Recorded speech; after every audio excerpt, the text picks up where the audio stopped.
Hello guys, आज चाहिँ हामी आएको छौँ नुवाकोटको साततले दरबार। नुवाकोटको साततले जुन चाहिँ एकदम हाइटमा छ, नुवाकोटको हाइटमा छ।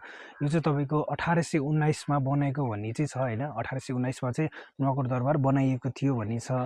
यसले चाहिँ एकदम धेरै इतिहास बोकेको छ। नुवाकोट मेन गरी नुवाकोट चाहिँ हजुरको किन भन्दाखेरि धेरै नेवारी भाषामा नुवा भनेको 9, कोट भनेको चाहिँ डाँडो, त्यो कारणले चाहिँ यहाँको ठाउँको नाम बसेको भन्ने चाहिँ हाम्रो लोकल तपाईँको पुरानो मान्छेहरू जो छन् उहाँले चाहिँ त्यही भन्नुहुन्छ होइन। उहाँहरूसँग हामीले बुझ्दाखेरि चाहिँ नुवाकोट चाहिँ त्यसबाट बसेको अरे।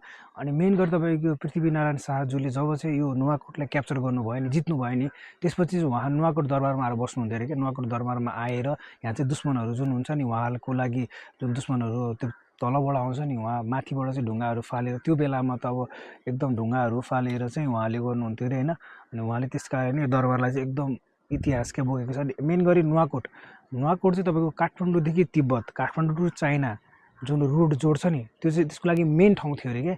तपाईँको जस्तै नुवाकोटको त रसुवा छ नि, रसुवा उता चाइना छ होइन। अनि तपाईँको काठमाडौँदेखि जुन डिस्टेन्स छ नि तपाईँको तिब्बतसम्म, हो त्यहाँको लागि चाहिँ नुवाकोटले एकदम मेन भूमिका खेल्थ्यो अरे क्या। त्यसै कारणले नुवाकोट चाहिँ एकदम ऐतिहासिक ठाउँमा एकदम राम्रो क्या, इतिहास बोकेको ठाउँ हो होइन। जुन त्यो माथि तपाईँको साततले दरबार होइन, जुन अहिले त तपाईँको अब बन्ने क्रममा छ। 2072 साल वैशाख 12 गतिको जुन भुइँचालोले गर्दा चाहिँ अलिकति क्षति भएर अब चाइनाको उसमा बनिरहेको छ भन्ने कुरा छ। अब यहाँ लेखेको हुन्छ तपाईँको चाइना हो भनेर, चाइनाको उसबाट चाहिँ नेपाललाई सहयोग गरेर चाहिँ तपाईँको बनिरहेको। अहिले चाहिँ तपाईँको बनिसकेको छैन, कृपया बन्ने कार्यमै छ।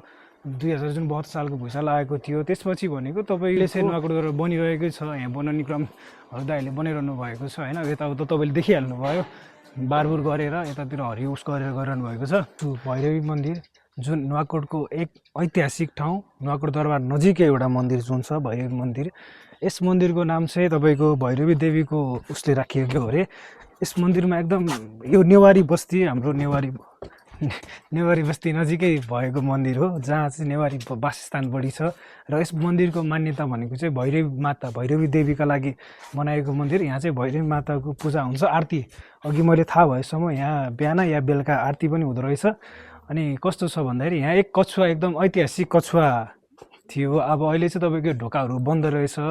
आज खास गरी विशेष गरी मन्दिर बन्द रहेछ, त्यस कारण चाहिँ ढोकाहरू बन्द भएर कछुवा चाहिँ देख्न पाइएन। नत्र भए कछुवाले चाहिँ यहाँ चाहिँ तपाईँको मेन गरी भैरवी जात्रा र सिन्दुरे जात्रा भन्नेहरू मनाइदियो रहेछ। अहिले ढोका बन्द भएका कारणले चाहिँ खासै केही देखिएको छैन यता, नत्र भए कछुवा पनि थियो।